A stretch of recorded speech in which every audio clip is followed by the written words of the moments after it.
Hi guys, quick unboxing tayo para sa Toyota Grandia natin. Ito na, meron tayong package dito. Ano kaya to? Tara, let's find out. Mag-unbox na tayo. Ito na guys, unbox na natin to.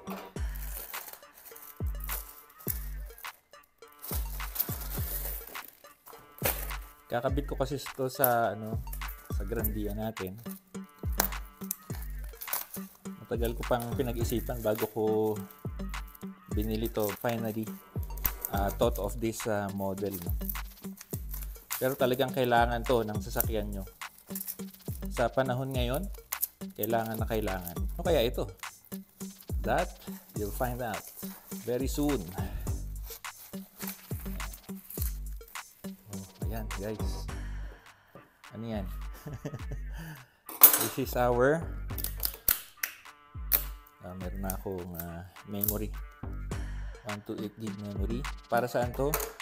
Para sa ating DD5 dual channel dashcam. This is N1 dual. Yun. Okay ba? Unbox natin. Sa panahon kasi ngayon guys, kailangan natin ng dashcam as evidence pagka sakaling merong naging problema sa daan, merong collision, banggaan, or something that you need to use for proof or evidence. Security na rin natin to. Always secure your vehicle with this one. Make sure meron na kayong dashcam. Tulad ng iba, enforcers, mali yung panghuhuli nila, may evidence kayo na tama yung route na dinaanan nyo or tama yung lane. Kasi minsan, huhulihin ka sa dulo. Mali yung nila, kung paano nila nakita yung pag-change lane mo. No? Ayan. Guys, ito na. Buksan na natin to. Almost there. Ito na guys. There. So, anong meron dito? Una, ano ba ito? Manual yan. And, yung pandikit niya yung mga 3M yung pandikit ito sa main camera sa front, and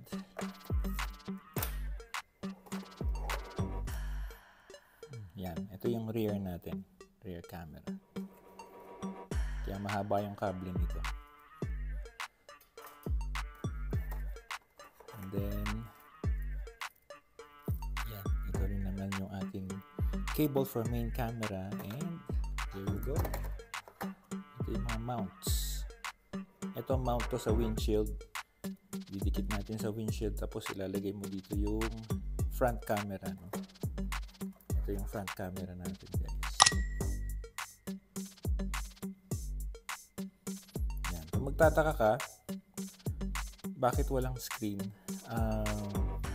Well, based sa experiences ko with dashcam. Dun sa sa Strada ko, kailangan kasi na merong screen kasi ginagamit kong rear mirror yung camera. But this time around, meron naman tayong rear mirror dun sa natin, sa Grandia natin. Ang purpose ko lang dito is to record yung mga events as dash camera recorder. Para less less weight, and then di mo naman kailangan lagi merong screen, lahat naman access mo sa phone. So yan, kaya ako na-decide na N1 dual. Ito walang wala siyang camera para i-record yung passenger sa loob, pati yung driver, wala siyang ganun. So sa mas higher version yun, higher model. While this one, maganda rin naman ng recording.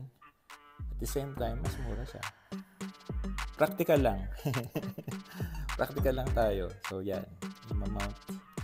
Ito ang kanyang mount. Yan. Somehow, ilalak dito tapos nakaganyan yan. Yun. Yan. Nakaganyan. Ito, given na to. Itong ating rear camera, adjustable siya. Ayan. Mari, nakadikit na.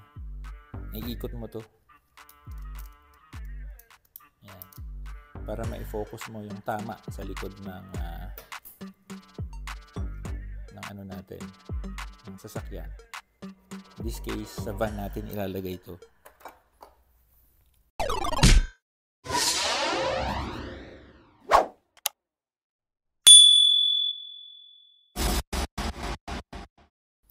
And then, bumili na rin ako ng memory card. Ayan. Kasama niya doon nung binili ko to. Kasama na yung memory card. Option mo lang, merong 64, merong 128. In this case, ang pinili ko 128. Ayan, para medyo mahaba-haba yung footage na pwede nating ma-retrieve. Meron din siyang kasamang power supply. Ayan, USB. Lalagay ito sa 12 volts port, and then susuplayan na ng power yung dashcam natin. Ayan. What else? Tingnan natin sa ilalim. Oh, wala na. Yun lang guys, ang DDPi N1 dual natin. Ayan. Main camera.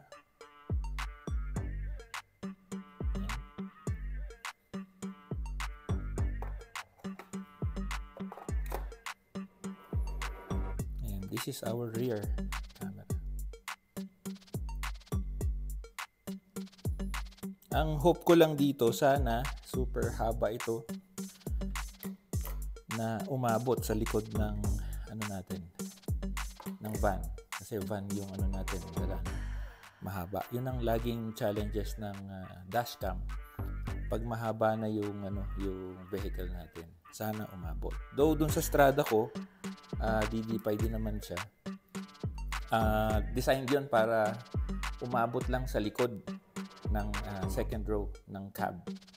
Pero na-decide ko ilagay sa bumper, sa pinaka-end ng bumper. Umabot naman yung wire niya. So kung yung length ng Strada and Grandia, halos magkapareho lang yung length nila, yung haba. So hopefully umabot to.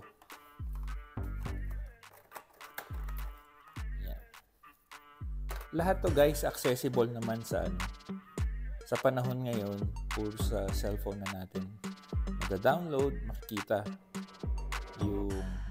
ng DDPi natin, ng dash camera natin. So pwede nating gamitin as yung phone natin, pwede nating i-access, and then makita natin kung naka-align talaga yung dashcam natin sa harap and likod ng sasakyan natin.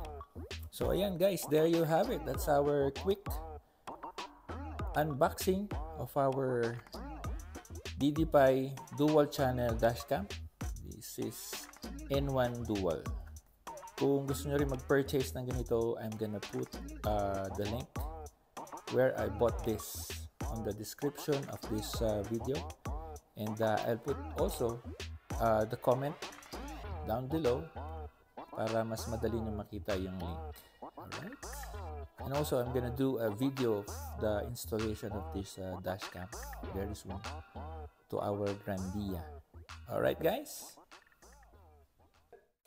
Alright guys, there you have it. You just watched the quick unboxing video of our DDPi N1 dual dashcam. Stay tuned. We'll be doing a video for the installation of our dashcam on our Toyota Grandia. If you like the video, don't forget to subscribe, like, and share the video as well. Follow me on my Facebook page. Alright? I'll see you guys in the next one. Bye-bye.